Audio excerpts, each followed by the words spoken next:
few days ago, I bought a very expensive perfume, and I decided to wear it the very next day. I said, I'm gonna enjoy it, I'm gonna use it, I'm gonna wear it. I opened the box, I get the bottle out, and for some reason, I don't know how, but the bottle just fell out of my hand. It hit the floor and broke, and all the perfume spilled. The very first thing that came to my mind, of course, I was sad, I was upset, but then I asked God, what do you want to teach me out of this? The story that came to my mind is the very well-known story in the accounts of Matthew, of Mark, and of John, of this woman who takes the very expensive jar of perfume. She breaks it and she pours it on Jesus' head and feet. And yes, the perfume was very valuable, that even Judas was saying it was a waste. It could have been sold for years of wages to give to the poor. But Jesus didn't see it this way. He didn't see it as an act of waste. He instead saw it as something beautiful, something extravagant, an act of devotion. And this is exactly what I was reminded of, as if Jesus was telling me, do not get your eyes off of me. Just keep your eyes fixed on me. Keep giving me your all, even with your brokenness, even with your pain, even with things that you think it's a waste. It's not a waste. There's nothing wasted in the eyes of God.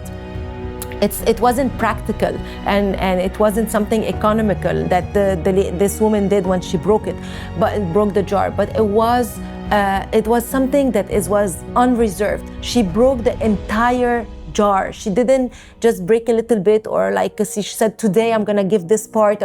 She just gave it all, and she didn't think about how valuable it is, how expensive it is. It's a true reminder that true worship isn't about giving God a small calculated portion of our lives, but it's about pouring out our most valuable things, our most valuable time, our love, our very selves, completely and without holding back.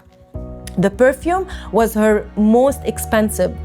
This act teaches us about giving God our very best, not just our leftovers. It shows that some things, even if they are precious in the world's eyes, are meant to be given completely to honor and serve a greater purpose, God. Of course, when I come out and in the room, I smell now the fragrance of the room, the perfume that is like just everywhere. When the perfume was spilled, its fragrance filled the entire house.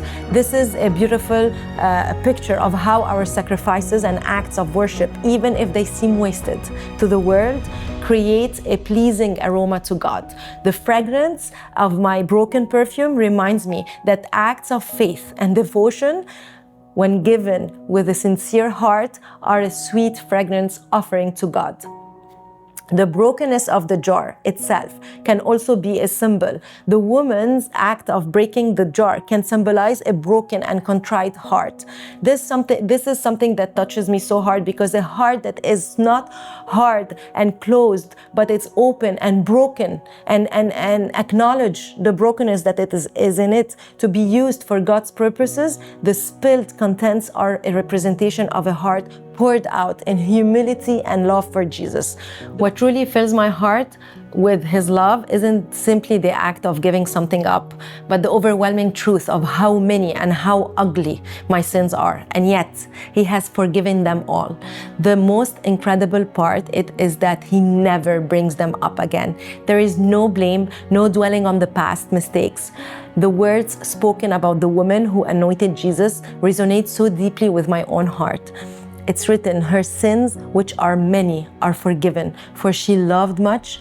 This powerful truth explains why I love Him so deeply. His boundless forgiveness isn't something I earned, but a gift freely given, asking only for a heart full of love in return. This heart is the only offering I truly have.